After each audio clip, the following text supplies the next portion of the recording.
Peace and blessings, everyone. It's your boy, L.R. Cohen. I'm back with another installment of the Lone Ranger Podcast. I want to thank everybody for joining. And as always, before we get started, just want to say thank you for everybody that's still supporting us here on the Lone Ranger platforms here on Instagram and TikTok and also YouTube. If you're not subscribing, you need to subscribe to the Lone Ranger 08 on TikTok and Instagram. And as always, look for the Lone Ranger symbol on YouTube when you type in the Lone Ranger Podcast. But please subscribe. We are moving right along. We're trying to reach the masses. So if you want to get alerts on new financial matters and tips and things like that with your debt and loan journeys here, and you want to be a fellow Ranger, feel free to subscribe and follow me. And I'll be happy to answer any questions that you may have as we go on here on our financial journey together. But today we got a special episode. It's going to be called Q&A with LR. We got a couple of questions from some of our fellow Rangers that would like to be answered. So I'm going to be spending today's episode on answering those questions. And again, if you have any questions, feel free to comment on any of our platforms and subscribe and follow as well. So to get started, the first question here is going to be from Stephanie Moore. Her question was she would like to get more information on mortgage relief and subsequent impact on credit in the event of a death or an injury or something of that sort. And the reason why is because she's getting ready to add an additional mortgage onto her debt.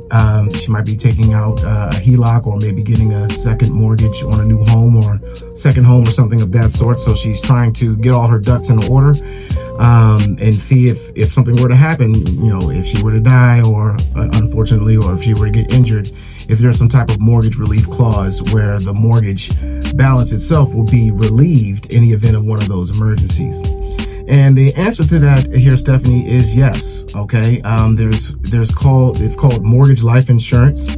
Now you'll have to do your due diligence on some of the providers. Sometimes there may be some scam artists, but typically what a life insurance policy on the mortgage is, it's also known as mortgage protection insurance.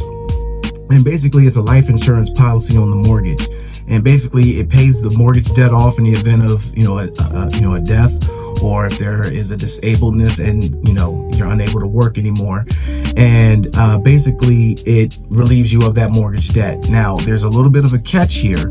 That policy is actually going to be given to the mortgagor or the lendee as the beneficiary. So if you were to pass or if something were to happen and you can't work anymore, this policy actually makes the lender the beneficiary. So you're not going to get any of that policy money in the event of a death, or your loved ones won't get any of that money in the event of your passing.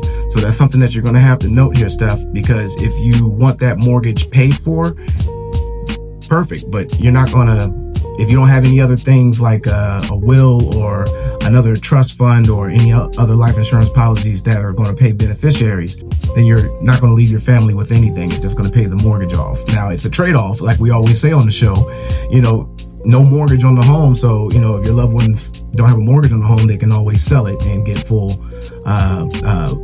value for the home. But essentially, this particular policy makes the lender the beneficiary and it pays the mortgage off in full. Now, the mortgage insurance designates, again, the lender as the beneficiary. So your people aren't, your family's not going to get the money if you pass. But one thing I want you to note here when it comes to these mortgage insurance policies is that the premium that you're going to pay on these loans, it stays the same throughout the life. However, the value is going to decrease as your mortgage decreases as well. So the insurance policy, if you will, is based off of the value of the home. So if the value keeps going down in the event of, a passing, then the insurance policy is going to be lowered if the balance is lowered. Okay, so I want you to note that as well. Now, this is different from term life insurance. Okay, Steph, I want you to understand that the mortgage insurance only covers the mortgage if you were to pass. But it's different from term life insurance, which pays your beneficiaries the money.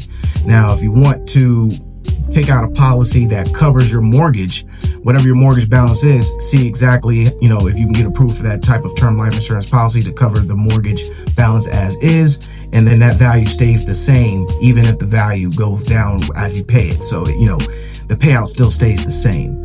So that's the difference between a mortgage insurance and life insurance. So just make sure you understand the difference between the two. And then the last thing here, stuff that you need to know with mortgage insurance, which is actually kind of a benefit, there's no health exams. Like with title insurance, with term life insurance, you're going to have some type of exam to show that your health is up to standard before they can approve you for that policy. But with mortgage insurance, there are no exams. So if you're able to get qualified, no matter what the health status is, they don't have to confirm any of that. So hope that answers your question, Steph. Keep them coming. If you have any other questions on anything else financially related, feel free to reach out to me and I'll be more than happy to help you. But thanks again for participating in our Q&A forum here. And then the last question I have here is from Still Bill.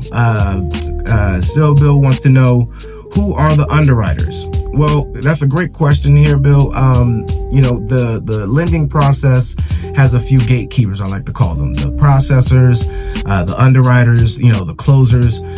These are, all the people that are the people that basically bring the loan to the closing table after you talk to a mortgage originator like myself. Now, there's underwriters in all types of financial arenas, but just sticking with the lending arena, which is my expertise here, the underwriters are basically the final review team of a lending process. You speak to a mortgage originator, they draw numbers up here for you. You give them all the necessary documents to get you into the next phase, which is processing, where they're collecting all the documents, clearing, title, little things like that. A bunch of little wheels, going on after it gets submitted. But the underwriter is, again, the last person that reviews the file. And their job basically is just to verify the applicant's financial information and determine if they're creditworthy enough to receive a loan. And that means, can they afford it? Do they have enough cash to pay any closing costs if they're out of pocket, things of that sort. Then on top of that, they review the documents that are required to do a loan. So they assess the financial risks by looking at the borrower's 2 years work history. They evaluate their W-2s to see if they make as much money as they say they did, or also pay stubs to confirm if they're on pace to make as much as they say they did. And then from there, they assess assets. Do you have any 401ks, 3 to 6 months of reserves and savings? Obviously your debt, how much you're financing in addition to your mortgage. Do you have a car note? Do you have credit cards, or do you have collections? Things like that. And then obviously the credit, there's a threshold. Some lenders can go as low as a 550 for the FICO. Certain types of loans need a minimum of a 620 or a minimum of a 720 to get better financing. So they evaluate that. And then lastly, they evaluate the property as well. Did the appraisal come in needing repairs, and were those repairs completed? They have to go by, government laws, federal laws. If it's a VA loan, it has to have a termite inspection. If it's in a particular state like California, or we can't charge a certain amount of fees if we're in like Iowa or something like that, or are we within those thresholds? So there's a lot of little nuances that go into the approval of the loan that the underwriter has to ensure that, these things are being met. And once all those boxes are checked, they give us a final approval, or maybe a conditional approval. And they'll say, I'll approve this loan if they, give us a letter of explanation as to why a credit card went into collections. Whatever. But essentially, they are the final eye that looks over that file. And if everything looks good according to federal, state, and company law, those three factors are checked, they'll give a final approval, and then they'll set up closing. So if you're, looking to do any type of loan, still, Bill, just know that the underwriter is the final eye. So anytime a processor or a loan originator like myself asks you for certain types of documents, just know it's because the underwriter is going to want to see that if they're going to approve the loan. So hope that answers your question. And again, if you guys have any other questions or topics or anything like that you would like for me to discuss, please comment on all of our platforms. Again, on Lone Ranger 08 on TikTok and Instagram, and also the Lone Ranger podcast on YouTube. Please subscribe. And if you have any questions, again, I will get back to you. But the next episode, we're going to be discussing kind of an extension to mortgage relief. We're going to be discussing loss mitigations. We're going to be discussing those who are having issues with paying their mortgages and what options they may have to help relieve that and get them caught back up. But that's it. Peace and love. I'll see you next time. This is the Lone Ranger signing out.